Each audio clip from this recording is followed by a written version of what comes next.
Assalamualaikum warahmatullahi wabarakatuh. Kembali lagi dengan saya Roni di Berpacu dalam Misteri. Gimana kabar kalian? Semoga selalu diberikan kesehatan, rezeki yang cukup, dan diberikan ketenangan di dalam hidup. Kali ini saya akan melanjutkan cerita horor karya dari Indra Gunawan yang berjudul Wulan Part 3. Seperti apa kelanjutan ceritanya? Tonton video ini sampai selesai. Baiklah, nggak usah lama-lama lagi. Seperti biasa, siapkan kopi, teh, duduk senyaman mungkin, pejamkan mata kalian, dengarkan, dan simak baik-baik ceritanya.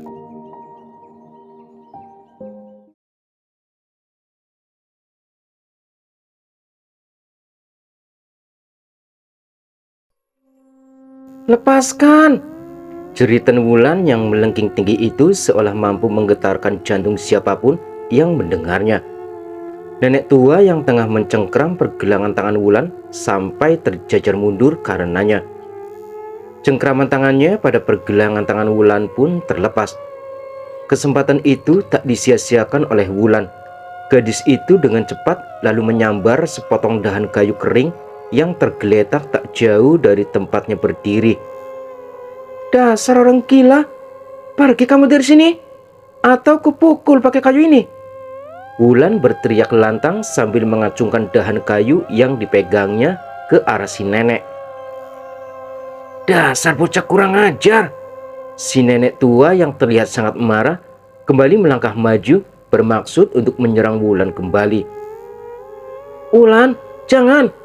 Lintang yang telah berhasil menyusul Wulan segera menarik mundur lengan anak perempuan itu, lalu berdiri tepat di depan Wulan. Kedua tangannya ia rentangkan ke samping untuk melindungi Wulan dari serangan si nenek tua. Pergilah, Nek, dan tolong jangan ganggu kami.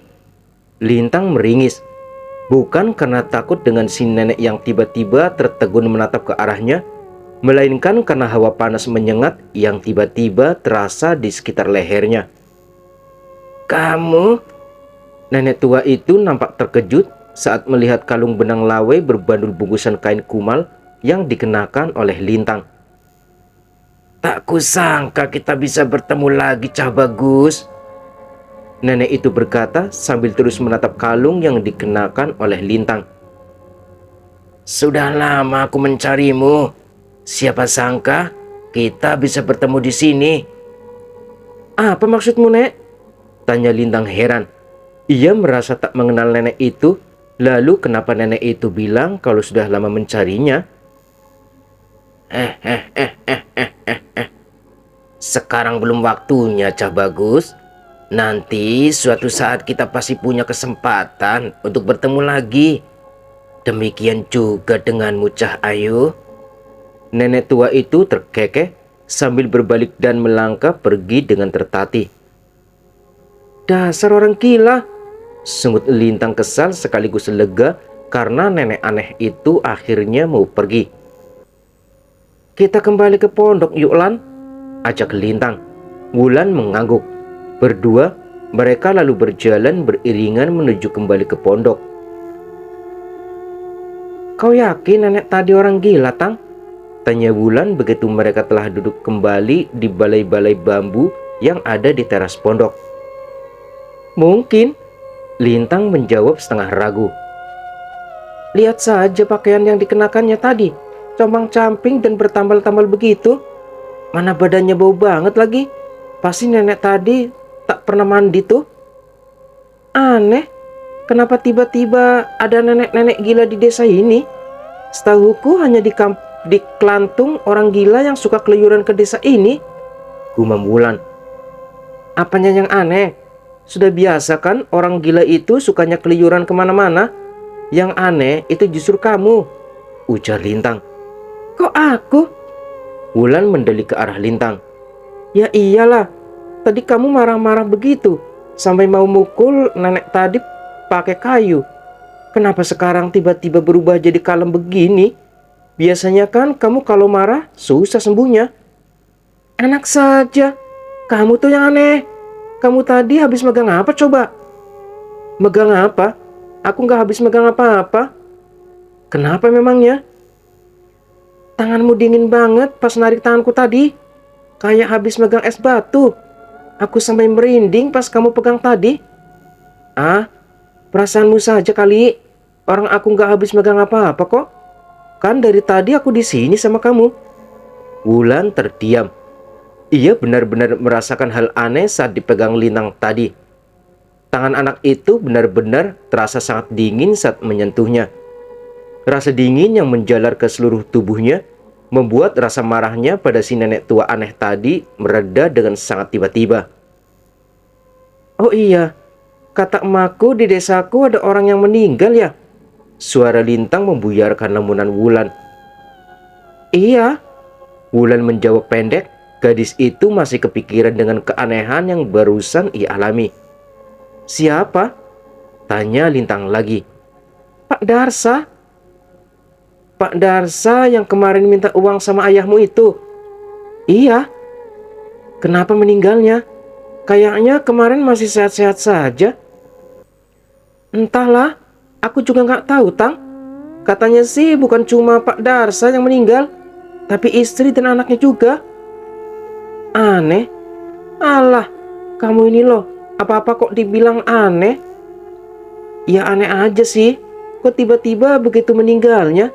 Mana satu keluarga lagi? Dengar-dengar sih, mereka semua mati karena dimakan sama pesugihannya sendiri. Ah, masa sih? Lintang mulai teringat dengan mimpinya semalam. Masih ia ingat dengan jelas, monyet besar yang dibunuh Wulan dalam mimpinya itu, wajahnya berubah jadi wajah Pak Darsa. Pak Darsa punya pesugihan? Tanya Lintang. Kata orang sih gitu, jawab Wulan. Kira-kira seperti apa ya pesugihan Pak Darsa itu? Mana aku tahu, Lintang. Kamu tanya sendiri sana sama yang punya pesugihan. Gendeng, orang sudah mati kok suruh nanyain. Lintang bersungut, pura-pura kesal. Sementara Wulan tergelak karena merasa telah berhasil membuat sahabatnya itu keki. Kedua anak itu terus asik mengobrol. Mereka seolah memiliki dunia mereka sendiri. Mereka sama-sama terkucilkan di desa masing-masing. Wulan tak ada anak yang mau berteman dengan anak perempuan itu karena dianggap aneh dan pembawa sial. Sementara Lintang, dia lebih suka menyendiri dan jarang bergaul dengan anak seusianya karena merasa minder pernah tinggal kelas sampai 2 kali. Persamaan nasib itulah yang membuat kedua anak itu menjadi sangat akrab dan saling mengerti antara satu sama lain. Sementara itu di rumah Pak Dulmodin, Bu Rati nampak asik ngobrol dengan sang uak sambil menikmati teh di teras rumah besar yang terletak di pertengahan desa itu. Orang yang tadi ikut masuk ke rumah Pak Darsa tadi siapa, Wak? Bu Rati membuka percakapan setelah menyecap sedikit teh hangat yang terhidang di atas meja. Orang yang mana? Wak Dul balik bertanya. Orang tua yang memakai pakaian dan ikat kepala serba hitam tadi, sahut Bu Rati. Oh, itu Ki Suryo, kerabatnya Pak Darsa, jelas Wak Dul. Bukan warga sini ya, Wak? Sepertinya aku belum pernah melihatnya sebelum ini, tanya Bu Ratih lagi. Memang, ia tinggal di desa Ngantian sana. Wak Dul menyalakan rokok kreteknya. Kenapa memangnya? Kok tiba-tiba kamu menanyakan soal orang itu? Gak apa-apa sih, Wak. Cuma pengen tahu aja, sahut Bu Ratih. Kamu pasti melihat ada yang berbeda kan dengan laki-laki itu? Tanya Wak Dul lagi. Sedikit sih, Wak. Cuma merasa agak aneh saja dengan penampilannya. Dia memang bukan orang sembarangan, Teh. Wak Dul mengetuk ujung rokok kreteknya ke bibir Asbak. Maksudnya, Wak? Ya, semacam dukun atau orang pintar gitulah. Dan menurut desas-desus juga, laki-laki itu juga yang selama ini berada di balik semua kesuksesan yang diraih oleh Pak Darsa. Bisa dibilang, selain kerabat, Ki Suryo ini juga adalah guru dari Pak Darsa. Guru? Ya kamu tahu sendirilah, di balik kesuksesan orang-orang seperti Pak Darsa itu, pasti selalu ada orang-orang yang ngerti yang berdiri di belakang mereka. Semacam guru spiritual gitulah kalau istilah kerennya. Oh, begitu ya, Wak. Pantas saja tadi aku melihat pandangan matanya agak lain gitu dari orang kebanyakan. Dia memang sempat gusar dengan kematian Pak Darsa sekeluarga yang dianggapnya tidak wajar itu. Bahkan, ia bilang akan mengungkap dan menuntut balas kepada siapapun yang menjadi penyebab meninggalnya Pak Darsa. Sampai segitunya, Wak. Ya, namanya orang teh, kehilangan kerabat yang selama ini hubungan sangat dekat, tentu tak mudah baginya untuk menerima begitu saja. Iya juga ya, Wak. Tapi ku peringatkan kepadamu, Ratih, sebisa mungkin hindari orang tua itu. Karena selain berbahaya, ia juga orang yang suka menghalalkan segala cara untuk mendapatkan apa yang diinginkannya. Wak tahu kau mulai tertarik kan dengan kasus kematian Pak Darsa ini? Karena orang mulai menghubung-hubungkannya dengan anak muridmu yang namanya Wulan itu. Wak tidak melarangmu, karena itu memang sudah menjadi tanggung jawabmu. Cuma ucapan Wak Dul tertahan saat nampak dua orang warga desa berlari-lari memasuki halaman rumahnya. Gawat Pak Mudin, gawat! Seru kedua orang itu sambil serempak begitu telah sampai di hadapan Pak Modin. Gawat kenapa Toman? Tanya Pak Modin heran. Anu Pak, ada mayat nyangkut di pinggir kali Salahan. Hah? Mayat? Raga tanpa nyawa itu meringkuk diam di tepian sungai. Sebagian tubuhnya terendam dalam air, sebagian lagi nyaris terbenam dalam tumpukan lumpur yang mengendap di tepian kali. Jari jemarinya yang telah kaku nampak mencengkram rerumputan yang tumbuh menjuntai di tebing tanggul sungai. Separuh wajahnya yang tak ikut terbenam dalam lumpur nampak membiru kehitaman. Kedua matanya membeliak lebar, selebar mulutnya yang juga menganga terbuka, menampakkan gigi geliginya yang kotor oleh ciptaan lumpur. Wajah yang terlihat begitu mengerikan dengan urat-urat yang menegang dan bertonjolan di beberapa bagian, seolah ingin menunjukkan betapa tersiksanya ia sebelum ajal datang menjemputnya. Orang-orang yang berkerumunan yang bisa menyaksikan jasad malang itu dari atas tanggul sungai tanpa ada seorang pun yang berani untuk mendekat. Kasak-kusuk mulai terdengar. Hingga saat sebuah sepeda motor bebek datang dan berhenti tak jauh dari lokasi, barulah bisik-bisik itu mereda dengan sendirinya. Pak Modin turun dari boncengan motor, lalu berjalan menyusuri tanggul sungai, diikuti oleh Bu Rati si pengendara motor yang mengekor di belakangnya. Kerumunan orang pun tersibak, seolah sengaja memberi jalan kepada mereka yang baru datang. Kau tunggu di sini saja, Ti. Jangan ikut mendekat. Sepertinya kondisi mayat itu kurang enak untuk dilihat. Bisik Pak Modin pada sang keponakan sebelum laki-laki tua itu berusaha menuruni tebing. Terlihat sedikit kepayahan karena selain kondisi tanah tebing yang basah berumput serta licin, usia tua juga mempengaruhi kelincahan gerak laki-laki itu. Namun toh akhirnya laki-laki tua itu berhasil juga mencapai bibir sungai. Tegas laki-laki itu mendekat ke arah si mayat, lalu berjongkok di dekatnya. Dengan sepasang mata tuanya, diperiksanya mayat itu dari ujung rambut sampai ke ujung kaki, hanya berusaha untuk mengenali tanpa berani untuk mengusik atau menyentuh. Karena memang sudah tak ada yang bisa ia lakukan lagi untuk menolong. Bu Rati sendiri sedikit pun ia tak mengindahkan peringatan dari sang uak. Ia justru ikut menuruni tebing dengan susah payah, lalu mendekat ke arah sang uak. Doni, lirih Bu Rati mendesah sambil mendekap mulutnya. Kedua matanya membeliak lebar saat mengenali siapa sebenarnya sosok mayat itu, salah satu anak muridnya di sekolah. "Sudah dibilang jangan ikut mendekat," gerutu Pak Modin sambil bangkit berdiri dan menoleh ke arah sang keponakan. "Apa yang kau lihat?" bisik Pak Modin lagi agar melihat sang keponakan tengah memejam matanya rapat-rapat.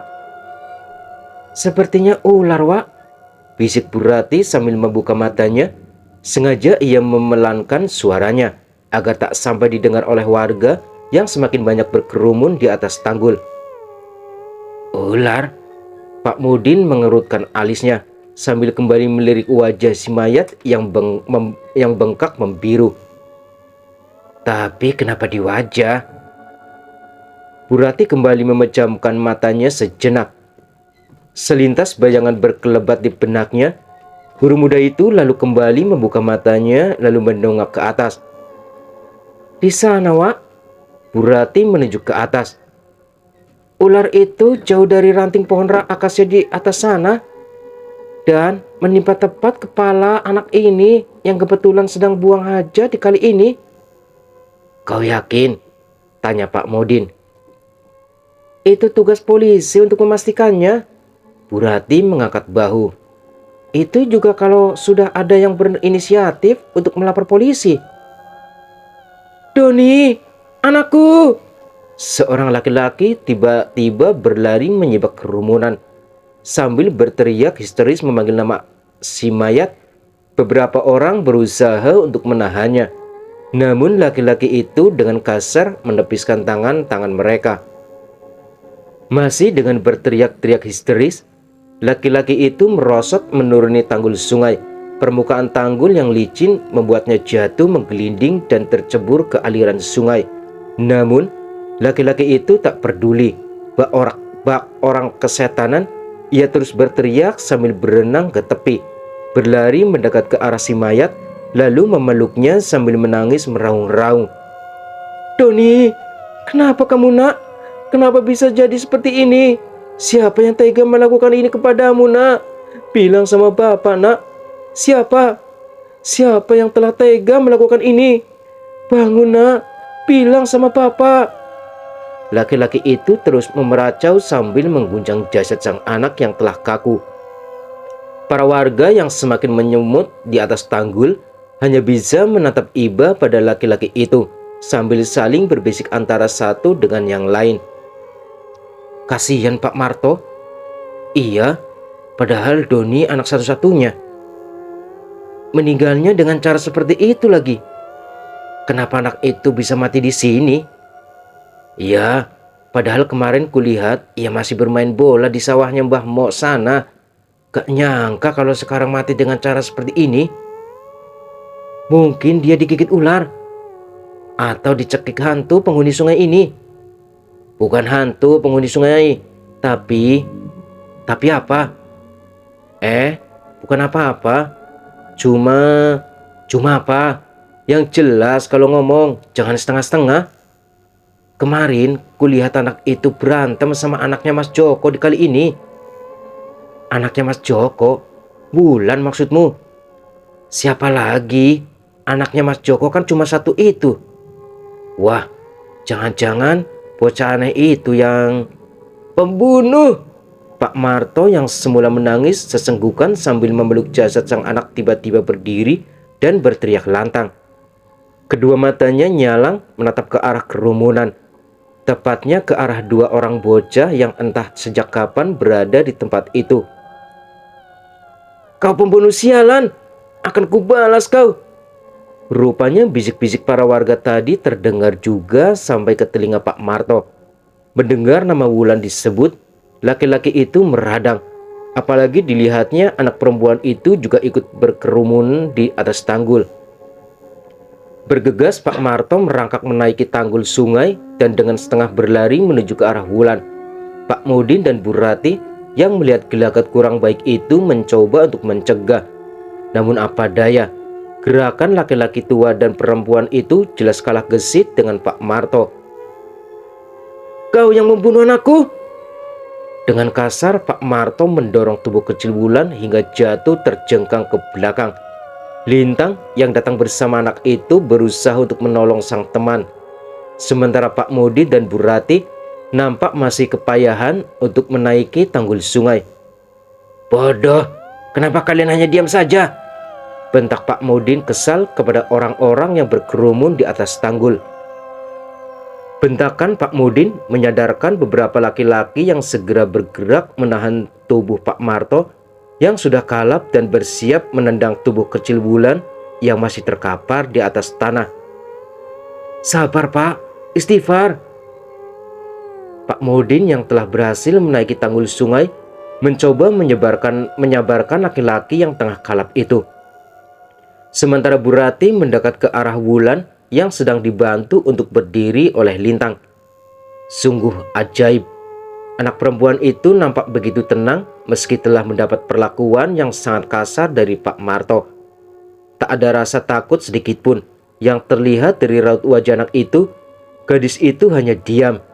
Namun sorot matanya nampak begitu tajam menatap ke arah Pak Marto. Sesaat, pandangan Bu Rati sempat bertemu dengan tatapan mata anak itu. Guru muda itu berkesiap. Langkahnya terhenti mendadak. Sorot mata anak itu memancarkan aura kebencian yang teramat sangat. Bahkan Bu Rati merasakan ada kilatan nafsu yang membunuh yang terpancar dari kedua mata anak itu. "Kenapa? Kenapa aku dibilang pembunuh? Kenapa kalian semua membenciku? Apa salah dan dosaku?" Wulan berteriak lantang sambil menunjuk-nunjuk ke arah kerumunan warga. Lintang yang berusaha menenangkannya sambil kewalahan dibuatnya. "Kalian semua jahat!" Wulan semakin meradang saat melihat semua warga hanya tertunduk diam dalam ketakutan. Kemarahan bocah berusia 11 tahun itu ternyata cukup mampu untuk menciutkan nyali mereka semua. "Kalian semua jahat kepadaku. Aku gak suka sama orang jahat. Orang jahat harus dihukum." Teriakan Wulan tertahan oleh kebekapan tangan Lintang pada mulut si gadis. Namun itu sudah cukup untuk membuat sebagian warga yang berkerumun gemetar ketakutan, tak terkecuali dengan Bu Rati. Guru muda itu sampai terhuyung ke belakang sambil menutupi kedua telinganya dengan telapak tangan. Jeritan Wulan barusan terdengar begitu melengking tajam hingga seolah mampu menjebol gendang telinganya. Kepalanya berdenyut, menahan rasa pening yang tiba-tiba menyerang. Pandangannya mengabur, membuat guru muda itu nyaris terjatuh andai saja seseorang tidak segera menahan tubuhnya dari belakang. "Bu Rati kenapa?" tanya orang yang menolong Bu Rati. Pak Slamet, sejak kapan Bapak di sini?" Sedikit terkejut, Bu Rati balik bertanya. Begitu menyadari bahwa orang yang menahan tubuhnya itu adalah Pak Slamet. "Sudah dari tadi, Bu. Sebelum Ibu datang bersama Pak Mudin tadi, saya sudah di sini kok. Bu Rati sakit." Pak Slamet membantu Bu Rati untuk menjauh dari kerumunan itu. "Enggak apa-apa, Pak. Hanya sedikit pusing." Bu Rati menjawab sekenanya. Kedua matanya masih menatap Lintang yang nampak kepayahan menyeret Wulan dan memaksanya untuk pulang. Ini keterlaluan. Dari sekian banyak orang yang berkerumun di situ, tak ada satupun yang peduli dengan kedua anak itu, seolah mereka tak menganggap kehadiran kedua bocah itu. "Ibu duduk di sini saja ya.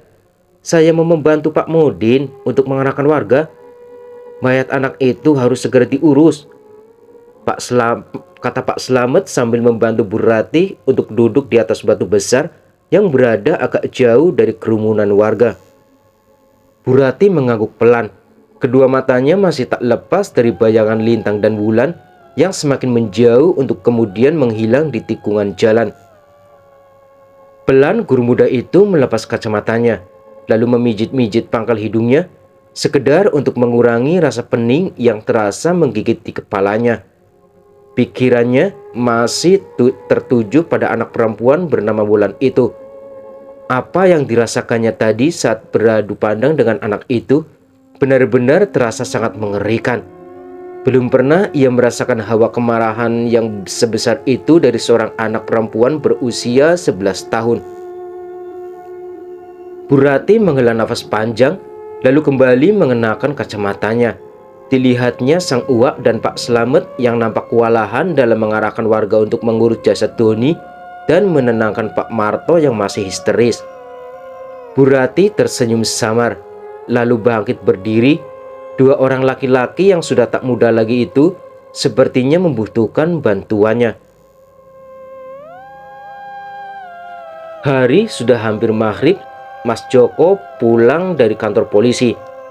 Kedatangannya langsung disambut dengan berondongan pertanyaan dari Romlah. Seharian mencemaskan sang suami, membuat perempuan itu nyaris kehilangan akal sehatnya. "Gak apa-apa, abang cuma dimintai keterangan saja kok sama polisi. Tak perlu ada yang dikhawatirkan." Mas Joko menjawab semua pertanyaan sang istri dengan sangat tenang, seolah tak pernah terjadi apa-apa dengan dirinya. "Aneh, kenapa juga harus abang yang dimintai keterangan?" sungut Romlah yang masih kesal. "Ya kan sehari sebelum meninggal Pak Darsa sempat kesini dan marah-marah sama kita. Mungkin ada warga yang bercerita hingga polisi perlu untuk meminta keterangan sama abang," jelas Mas Joko. "Keterlaluan. Jahat betul orang-orang itu.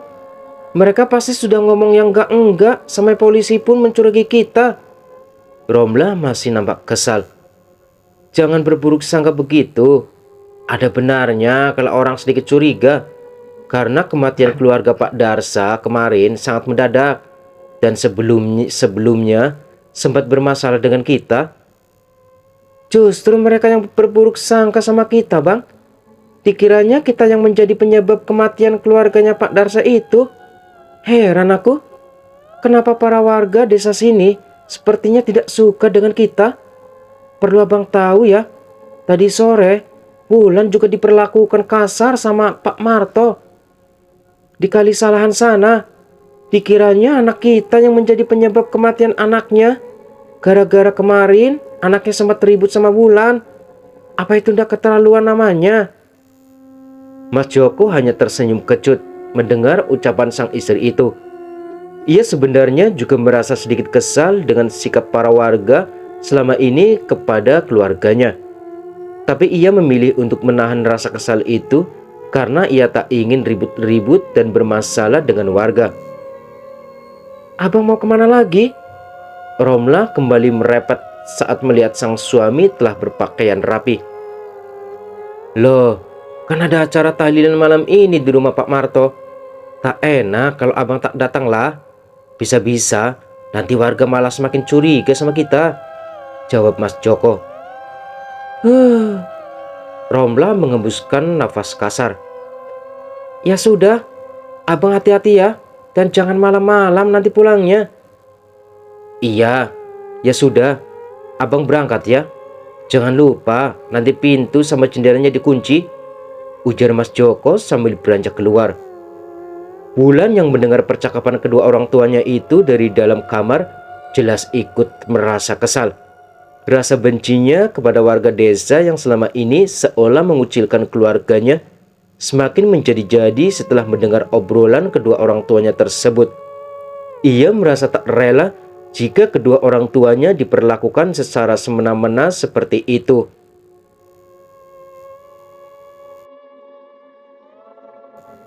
Bau pepak, asap kemenyan bercampur dengan aroma aneka rempah dan kembang staman yang menguar memenuhi ruangan sempit itu. Seolah tak berpengaruh pada konsentrasi laki-laki tua bertubuh kecil kurus yang tengah duduk bersila dengan mata terpejam di tengah-tengah ruangan. Mulut berikutnya berkilat pamit tiada henti, menggumamkan kata-kata yang tak begitu jelas kedengarannya. Sementara di hadapannya, asap dupa terus mengepul dari bongkahan kemenyan yang meleleh di atas bara. Taburan bunga 7 rupa beserta perlengkapannya nampak berceceran mengelilingi dupa tersebut. Suara hening bersamaan dengan mulut si laki-laki tua yang berhenti berkomat kamit. Hawa yang semula pengap berubah menjadi sejuk. aroma dupa kemenyan berubah menjadi aroma wangi cendana, menjadi pertanda bahwa sudah saatnya bagi si laki-laki tua itu untuk mengakhiri ritualnya. Perlahan, laki-laki itu membuka matanya, lalu melirik di dipan kecil yang berada di sudut ruangan. Benar saja, di atas dipan yang semula kosong itu, kini telah nampak berbaring sosok perempuan berambut panjang dengan gaun putih transparan yang membungkus tubuhnya. "Kau datang, Nyai." Laki-laki itu menyapa dengan nada yang dibuat seramah mungkin. "Kau ceroboh, Suryo?" Si perempuan mendengus tak senang.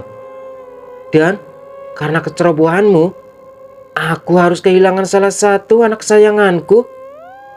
Maafkan aku, Nyai, tapi ini semua bukanlah murni kesalahanku. Putra Nyai sendiri yang menginginkan anak itu. Dan soal kehilangan, aku juga kehilangan salah satu saudaraku, berikut dengan seluruh keluarganya. Jadi kurasa kita sudah impas, Nyai." Si laki-laki tua berkata tanpa sedikit pun bergeming dari tempatnya. "Cih, impas apanya?" Kembali si perempuan mendeci tak senang. "Saudaramu itu memang pantas untuk mati karena keserakahannya yang berlebihan. Tapi Nyai, cukup Suryo. Aku tak mau mendengar apapun alasanmu. Kau harus bisa membalas semua ini. Sudah cukup lama anak itu menjadi duri dalam dagingku. Andai aku bisa menyentuhnya, tapi aku tak bisa, Suryo. Apalagi anak sialan yang satunya itu selalu saja ikut campur setiap aku berusaha mendekati anak perempuan itu." Geram si perempuan. "Jadi apa yang harus kulakukan selanjutnya, Nyai?" tanya si laki-laki. "Apalagi habisi anak perempuan sialan itu agar aku bisa secepatnya kembali ke kerajaanku. Aku sudah muak selama ini tinggal bersama monyet-monyet jelek penghuni alas tawengan itu." "Oh, jadi selama ini Nyai tinggal di sana toh?" Nada bertanya Ki Suryo terdengar sedikit mengejek.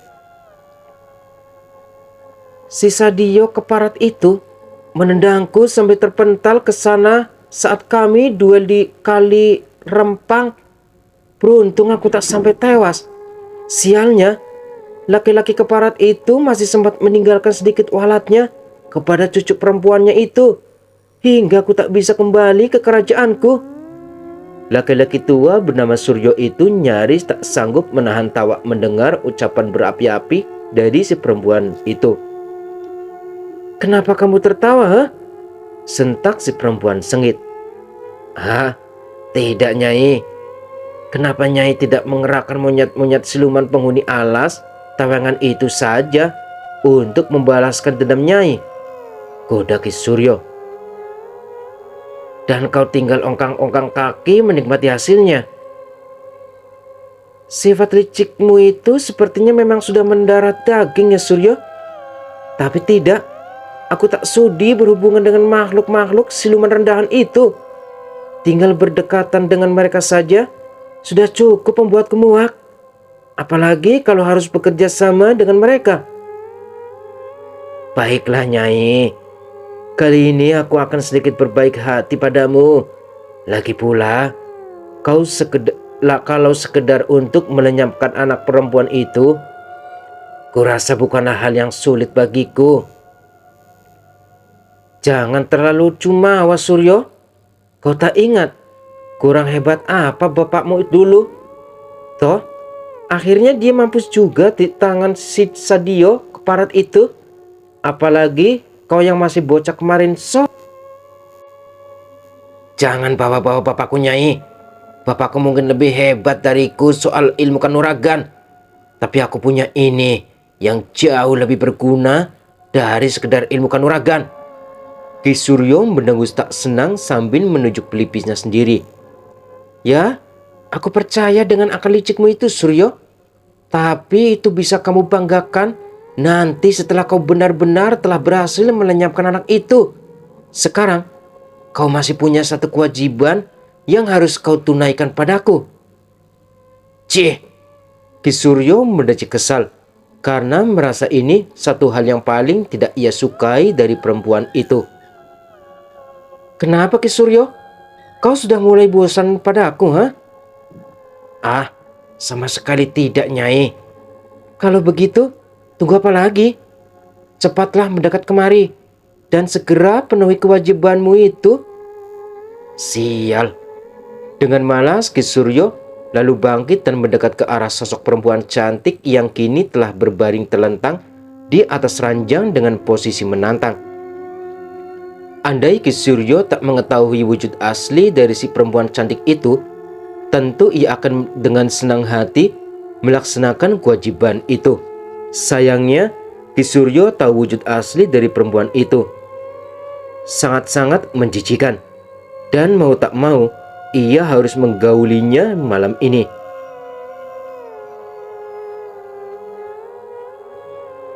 Hari itu tak seperti biasanya. Bu Rati mengajar murid-muridnya tanpa semangat sama sekali. Selain peristiwa buruk yang terjadi di Kalisalahan kemarin, yang masih terus terbayang di benaknya, juga karena salah satu anak muridnya yang hari ini tidak hadir di kelas. Wulan, anak perempuan itu hari ini tak masuk sekolah tanpa alasan yang jelas. Hingga lonceng tanda istirahat berdentang, guru muda itu hanya memberi sedikit tugas kepada murid-muridnya. Dan begitu murid-muridnya telah berhamburan keluar untuk menikmati waktu istirahat, Bu Ratih juga melangkah tanpa semangat meninggalkan ruangan kelas menuju ke ruang guru. Saat melintasi halaman sekolah, langkah guru muda itu sempat terhenti. Ekor matanya menangkap beberapa orang laki-laki yang keluar dari ruangan kepala sekolah. Bu Ratih sangat mengenali mereka. Warga desa sini juga, sekaligus para orang tua dari anak-anak yang bersekolah di sini. Salah satunya adalah Pak Marto, orang tua almarhum Doni yang meninggal di Kalisalahan kemarin. Ada apa sampai mereka mendatangi kepala sekolah secara beramai-ramai begitu? Rasa penasaran membuat arah langkah Bu Ratih sedikit berubah. Guru muda itu mengurungkan niatnya untuk masuk ke ruang guru dan bergegas melangkah menuju ke ruangan kepala sekolah. Boleh saya masuk, Pak? Sapa Bu Ratih sopan setelah mengetuk pintu ruangan yang tak tertutup itu. Oh, Bu Ratih. Pak Slamet nampak sedikit terkejut melihat kedatangan Bu Ratih. Silakan Bu, ada yang bisa saya bantu? Terima kasih Pak.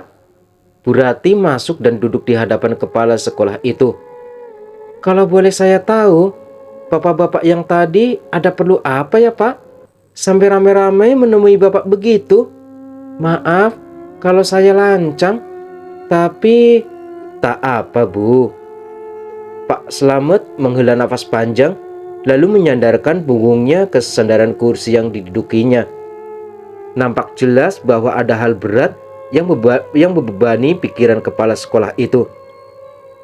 Justru kebetulan Bu Ratih menghadap ke sini karena saya ingin membicarakan masalah ini dengan Bu Ratih.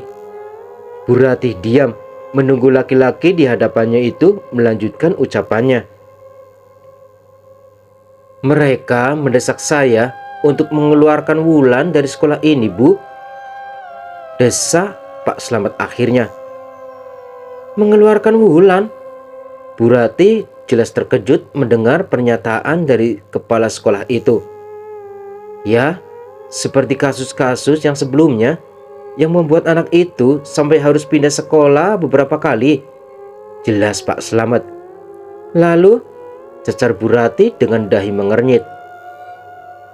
Jelas saya menolak, karena sebagai kepala sekolah, saya tak mungkin mengeluarkan siswa dari sekolah begitu saja, apalagi dengan alasan yang tak masuk akal seperti itu. Bu Ratih menghela nafas lega, namun rasa lega itu kembali menguap saat Pak Slamet menyambung ucapannya. Tapi mereka sepertinya tak terima dengan jawaban saya, Bu. Mereka pergi begitu saja tanpa pamit. Saya khawatir mereka akan bertindak nekat melebihi apa yang telah mereka lakukan tadi. Kini Bu Rati yang menghela nafas panjang sambil menyandarkan punggung ke kursi. Sedikit banyak ia bisa memahami betapa beratnya beban yang ditanggung oleh atasannya itu, menghadapi warga yang sebagian masih berpikiran kolot dan sedang dilanda emosi seperti sekarang ini. Memang bukanlah hal yang mudah, apalagi bagi Pak Slamet yang hanya warga pendatang, bukan warga asli kelahiran desa ini. Kalau tidak keberatan, suara Pak Slamet kembali terdengar memecah keheningan. Saya ingin memohon sedikit bantuan kepada Bu Rati. Apa yang bisa saya bantu, Pak? Bu Rati kembali menegakkan punggungnya. Setahu saya, uapnya Bu Rati itu sangat disegani oleh warga desa ini. Ah, saya paham, Pak. Biar nanti sepulang sekolah saya bicara dengan Wak Dul Maudin. Syukurlah kalau begitu. Terima kasih banyak, Bu. Tak perlu berterima kasih, Pak. Itu kan sudah menjadi kewajiban saya sebagai tenaga pendidik di sekolah ini. Bu Rati tersenyum, lalu pamit kepada kepala sekolah tersebut. Bu Rati sudah makan siang. Seruan Pak Slamet menghentikan langkah Bu Rati yang sudah nyaris melewati ambang pintu. Belum, Pak. Ini baru mau ke kantin, Pak. Sedikit gugup Bu Rati menjawab. Kebetulan saya juga belum makan siang, ujar Pak Slamet sambil berdiri dan menghampiri Bu Rati. Bagaimana kalau kita makan siang bareng? Hitung-hitung sebagai tanda ucapan terima kasih saya karena Bu Rati sudah bersedia membantu saya. Bu Rati berpikir sejenak sebelum akhirnya mengangguk dan tersenyum. Berdua, mereka lalu melangkah beriringan menuju ke arah kantin yang berada di luar bangunan sekolah.